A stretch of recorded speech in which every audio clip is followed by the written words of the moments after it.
قیامت میں منظر اس طرح کا ہوگا کہ نبی پاک ہمارے آگے آگے چلیں گے اور ہمیں اللہ کی رحمت کی خوشخبری سناتے جائیں گے، اور جب حضور یہ خوشخبریاں سنائیں گے تو حضور کے لبھائے مبارکہ سے پھول گریں گے اور ہم ان کو اٹھاتے جائیں گے۔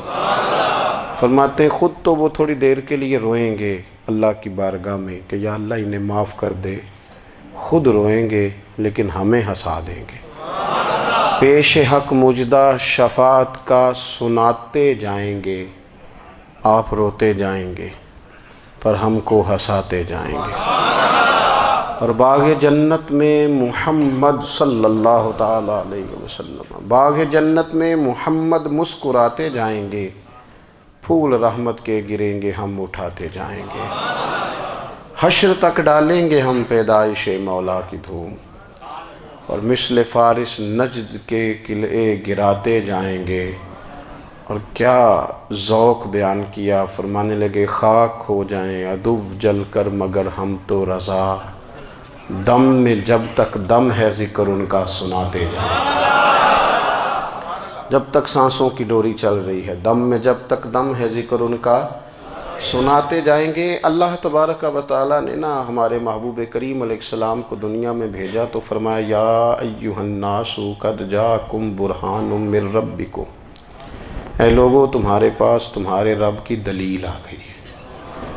اللہ تبارک و تعالیٰ نے محبوب پاک علیہ السلام کو سراپا دلیل بنا کے بھیجا۔ باقی انبیاء کرام علیہم السلام کے پاس بھی اپنی نبوت کے دلائل کے طور پر بے شمار معجزات تھے، اور حضور کریم علیہ السلام کے تو پورے وجود کو ہی اللہ نے معجزہ بنایا ہے۔ اور نبی پاک صلی اللہ تعالیٰ علیہ وآلہ وسلم کی نبوت کی دلیلیں، حضور کے رسالت کے مستحکم دلائل جگہ جگہ آپ کو ملیں گے۔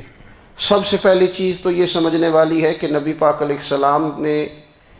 جس چیز کو سب سے پہلے اپنی نبوت کی دلیل کے طور پر بیان فرمایا وہ حضور کا کردار ہے، سیرت ہے، عمل ہے،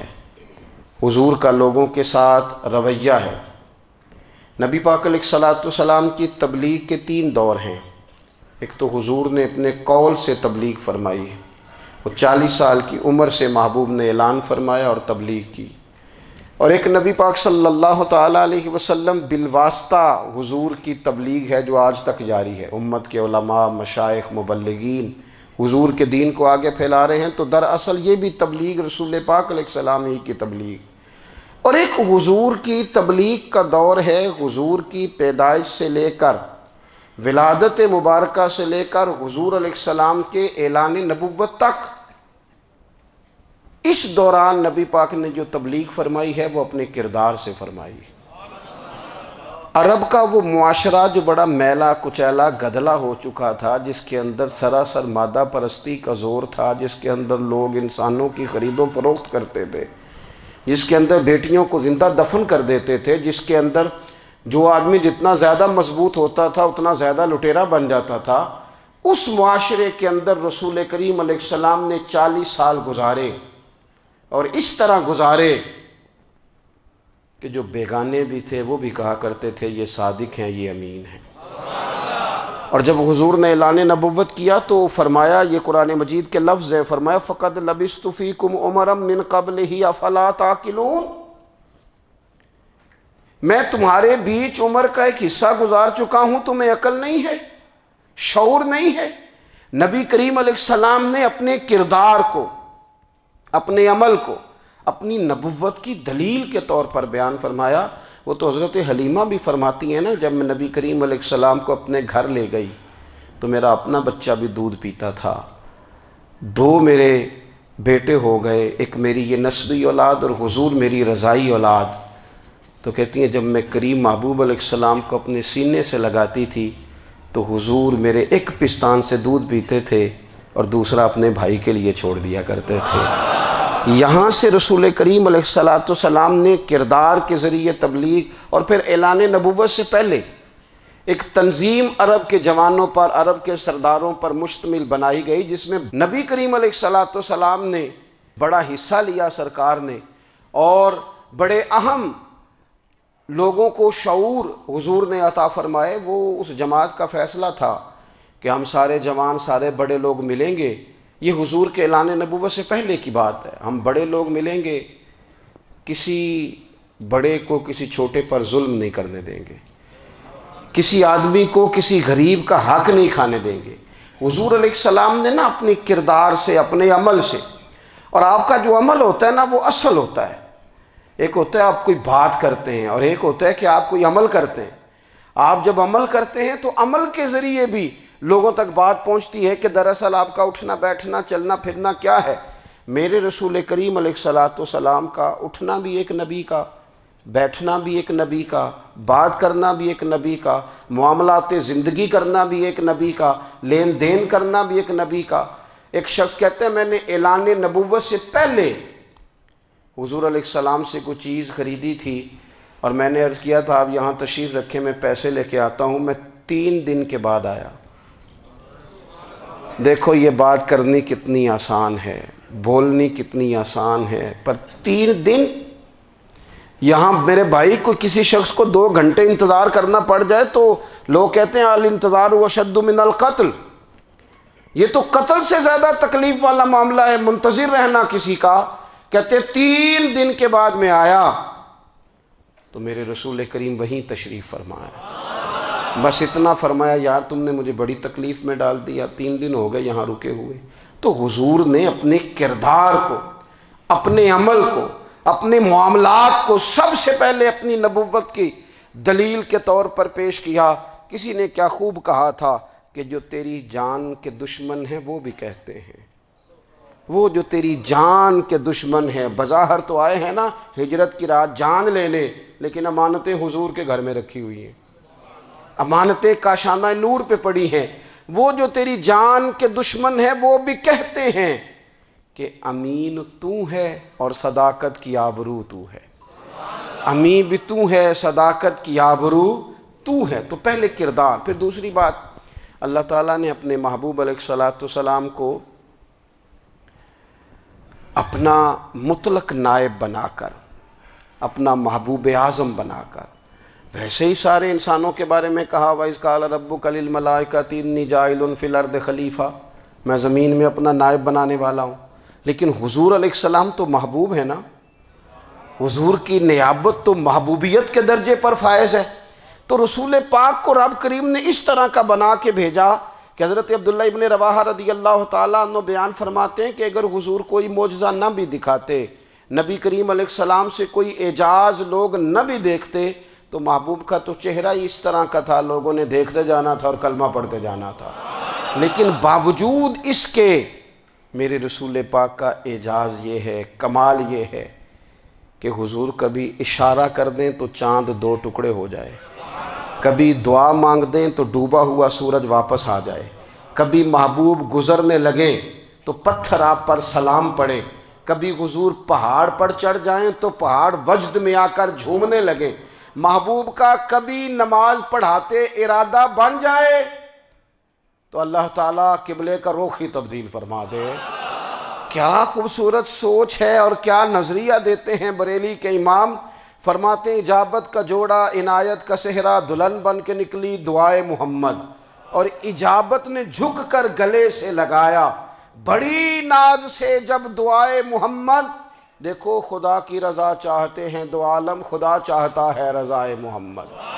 صلی اللہ تعالی علیہ وسلم۔ اور ایک مقام پہ فرماتے ہیں نائب دست قدرت پہ لاکھوں سلام، نائب دست قدرت پہ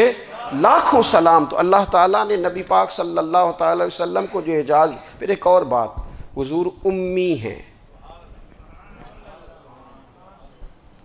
دنیا میں آ کر محبوب نے کسی سے پڑھا ہی نہیں۔ میرے محبوب نے جتنا پڑھا ہے رب کریم سے ہی پڑھا ہے۔ الرحمن علم القرآن خلق الانسان، رحمان نے قرآن سکھایا پھر انسان بنایا۔ اللہ تبارک و تعالیٰ کی بارگاہ کرم سے حضور نے لیا۔ رسول کریم امی ہیں، یہ بھی حضور کی نبوت پر ایک بڑی دلیل۔ دیکھو ایک ہوتا ہے کوئی آدمی بچپن سے کسی چیز سے شغف رکھے اور جب اس کی عمر بڑی ہو جائے تو کہتے ہیں اس کا تجربہ بڑا ہو گیا ہے، یہ پہلے کچھ شعر کہتا تھا، کوئی ادبی جملہ کہتا تھا، تو اب اس کی یہ کام کرتے کرتے عمر بڑی ہو گئی ہے تو رسوخ حاصل ہو گیا۔ 40 سال کی عمر مبارک تک نبی کریم نے ایک شعر بھی نہیں کہا۔ حضور علیہ السلام نے کبھی کوئی ایسی بات، ویسے تو حضور کی ہر بات حکمت والی، لیکن جس کو عرب کے لوگ اپنے لہجے میں شاعری یا اپنے لہجے میں ادب کہتے تھے، وہ حضور نے بیان نہیں فرمایا۔ لیکن جب 40 سال کی عمر میں اعلان نبوت کیا تو پھر بڑے بڑے فصیح و بلیغ، بڑے بڑے سیانے طفیل بن عمر کہتے ہیں کہ اس شخص کو بھی میں نے دیکھا جسے بڑا ناز تھا اپنی فصاحت اور بلاغت پر، اور جب وہ حضور کے پاس آیا اور اس نے آ کے کچھ باتیں کی تو محبوب خاموشی سے سنتے رہے، اور جب وہ چپ کر گیا تو میرے کریم نے صرف سورہ فاتحہ پڑھی۔ کبھی اٹھتا تھا، کبھی بیٹھتا تھا، کبھی غور کرتا تھا، کبھی دائیں جاتا تھا، کبھی بائیں جاتا تھا، پھر کہنے لگا بتاؤ نا کلام کس کا ہے؟ فرمایا اس رب کا، اس رب کا، اس رب کا جس کا میں رسول بن کے آیا ہوں۔ نبی کریم صلی اللہ تعالیٰ علیہ وسلم امی ہیں، لیکن حضور نے کائنات کے رازوں سے پردے ہٹا دیے، نبی کریم نے جینے کے سلیقے بتا دیے، حضور نے ہر شخص کو اس کے مقصد حیات سے آگاہ کر دیا۔ نبی کریم علیہ السلام نے وہ فلسفہ حیات بیان کیا کہ لوگوں کو صرف جینے میں ہی مزہ نہیں آیا، مرنے میں بھی مزہ آنے لگا۔ لوگ آگے بڑھ بڑھ کے جانیں پیش کرنے لگے، اپنی اولادیں قربان کر، جو فلسفیوں سے کھل نہ سکا اور نکتہ وروں سے حل نہ ہوا، وہ راز ایک طیبہ والے نے بتلا دیا چند اشاروں میں۔ محبوب کریم امی ہیں، لیکن حضور نے اس طرح دنیا کو سکھایا، اس طرح دنیا کو پڑھایا، اس طرح حضور نے علم کے چراغ اور دیپ روشن کیے کہ قیامت تک جسے روشنی ملے گی نا، اسے صرف دروازہ مصطفیٰ سے ملے گی، اسے رسول کریم علیہ السلام کے در دولت سے ملے۔ کچھ لوگوں نے کہا کہ یہ اپنے پاس سے آیات بنا کے لاتے ہیں، اپنے گھر میں بیٹھ کے دعوے کر لینا تو کوئی مشکل کام نہیں نہ ہوتا، سارے لوگ ہی کر لیتے ہیں۔ بلکہ وہ ہمارے ایک بزرگ کہا کرتے تھے، خیالی پلاؤ پکائیے ٹکی ہو کدے بھی کاٹ نہ پائیے، کیونکہ کون سا پیسوں کا ڈالنا ہے، زیادہ ڈالیں آپ اور زیادہ ڈالیں۔ بہت سارے لوگ ہیں آج بھی، کچھ لبرل ہیں بیچارے، کچھ دین بیزار طبقہ ہے، وہ کہتے ہیں جناب ہمیں تو جدید باتیں بتائیں، ہمیں تو نئے اسلوب کے مطابق لے کے چلے، ہمیں تو او بھائی سن، میرے نبی پاک علیہ السلام نے فرمایا میرا قرآن کبھی پرانا نہیں ہوگا، اسے پڑھ کے دیکھ، اس کی جدت کا حسن دیکھ، یہ تو کھلا ہوا باغ ہے، تو ایک دفعہ اس کے قریب آئے گا تو خوشبو ملے گی، دوسری دفعہ آئے گا تو اس سے زیادہ تازی ملے گی، ایک دفعہ پھل کھائے گا تو مزیدار ہوگا اور دوسرا کھائے گا ہو سکتا ہے شکل ملتی جلتی ہو لیکن ذائقہ بڑا نرالا ہوگا۔ تو تو صحیح نا، جب کچھ لوگوں نے کہا یہ خود سے بنا کے آیات لاتے ہیں تو فرمایا وَإِن كُنتُمْ فِي رَيْبٍ مِّمَّا نَزَّلْنَا عَلَىٰ عَبْدِنَا فَأْتُوا بِسُورَةٍ مِّن مِّثْلِهِ، اگر تمہیں کوئی شک ہے اس میں جو ہم نے اپنے بندہ خاص میں نازل کیا ہے تو تم بھی اس جیسی ایک آیت بنا کے لاؤ۔ اور چلو چیلنج کھلا ہی دے دیا، فرما وَادْعُوا شُهَدَاءَكُم مِّن دُونِ اللَّهِ، اللہ اور اللہ والوں کو چھوڑ دو، تفسیری ترجمہ عرض کر رہا ہوں، یعنی صحابہ کو چھوڑ دو، حضور کے ماننے والوں کو چھوڑ دو، باقی ساری دنیا کے کافر اکٹھے ہو جاؤ، ایک آیت بس قرآن جیسی لے کے آؤ،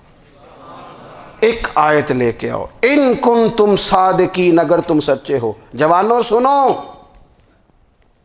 کہا ایک آیت، اور یہ چیلنج آج تک قرآن مجید کا موجود ہے، آج تک وَإِن كُنتُمْ فِي رَيْبٍ مِّمَّا نَزَّلْنَا عَلَىٰ عَبْدِنَا فَأْتُوا بِسُورَةٍ مِّن مِّثْلِهِ، تم قرآن کے مقابلے کی ایک صورت لے کے آؤ اور سارے حمایتی اکٹھے کر لو اپنے، ان کنتم صادقین، اگر تم سچے ہو۔ جواب تو ادھر سے آنا تھا نا، لیکن کائنات کے رب نے جواب بھی خود دیا، فرمایا فَإِن لَّمْ تَفْعَلُوا وَلَن تَفْعَلُوا، اگر تم نہ لا سکے، اور فرمایا تم لا سکتے بھی نہیں، اگر تم نہ لا سکے اور تم لا سکتے بھی، نہ خنجر اٹھے گا نہ تلوار تم سے، یہ بازو میرے آزمائے ہوئے۔